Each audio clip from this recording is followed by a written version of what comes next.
পুলিশের ক্ষেত্রে আমরা এক্সপেক্ট করি তারা তো নিরপেক্ষ হবেন, ঠিক যেরকম সাংবাদিকদের ক্ষেত্রে এটা হয়। এবার সেই জায়গায় দাঁড়িয়ে কেউ বলতেই পারেন যে মমতা বন্দ্যোপাধ্যায়কে আমি পছন্দ করি, মুখ্যমন্ত্রী, পুলিশ মন্ত্রী, সুতরাং তার প্রতি বাহিনীর যে আলাদা একটা আনুগত্য এটা তো দেখানোই যেতে পারে। কিন্তু সত্যি করে বলুন তো, মুখ্যমন্ত্রী নিজেও কি চান যে প্রকাশ্যে কোনো পুলিশ কর্তা তার হয়ে ভোট ভিক্ষা করছেন উর্দি পড়ে? সম্ভবত তিনি চান না, কারণ মমতা বন্দ্যোপাধ্যায় জানেন এই সমস্ত করলে বিরোধীরা সুযোগ পেয়ে যায়, আর এই জন্যেই তো বিরোধীরা পুলিশকে দলদাস বলে দেগে দিতে পারে। ওই পুলিশ ওয়েলফেয়ার অ্যাসোসিয়েশনের অনুষ্ঠানে 3 পুলিশ কর্তা ওই চাটুকারিতার নিদর্শন রাখার পর সেটাই তো হয়েছিল। শুভেন্দু স্যাম্পল সার্ভে করে নিয়েছেন, ওই 3 জনকে ধরে নিয়েছেন, আর ধরে নিয়ে কলকাতা পুলিশের 915 জন অফিসারকে একসঙ্গে এক লপ্তে দলদাস বলে দেগে দিয়েছিলেন।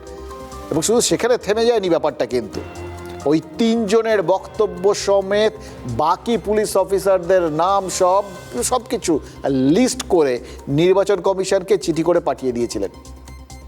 এবার দেখুন, একটা ব্যক্তিগত মতামত একটা সুশৃঙ্খল বাহিনীকে কোন জায়গায় নিয়ে গিয়ে পৌঁছে দিল। ভোট কবে হবে এখনও ঠিক নেই, হয়তো মাস 5 এখনও দেরি আছে, কিন্তু তার আগেই সরকারি কর্মীরা যদি চাটুকারিতার লোভ সামলাতে না পারেন তাহলে তার ঝক্কি কত সুদূর প্রসারী হতে পারে এবং কিভাবে সেটা ভালোর বদলে খারাপ করতে পারে সেটা তো দেখতে পাচ্ছেন।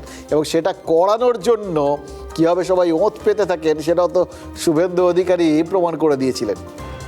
এই একই কারণে যতই মুখ্যমন্ত্রী রাজীব কুমারকে শোকজ করুন, দলদাস বলা তো বন্ধ করছেন না মোহাম্মদ সেলিম বা জগন্নাথ চট্টোপাধ্যায়।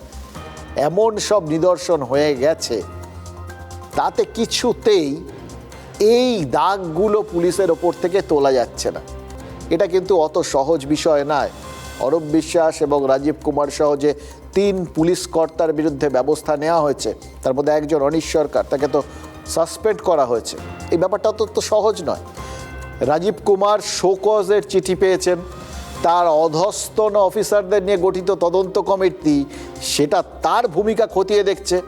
তার ভাবমূর্তি বা ইমেজে যে একটা অদ্ভুত কালো দাগ লেগে গেল সে ব্যাপারে তো কোনো সন্দেহ নেই।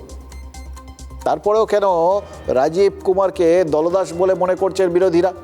আর একজন যে সাসপেন্ড হয়ে গেলেন তার তো সার্ভিস রেকর্ডে দাগ পড়ে গেল, তারপরেও এদের বিরুদ্ধে কেন তোপ দাগছেন?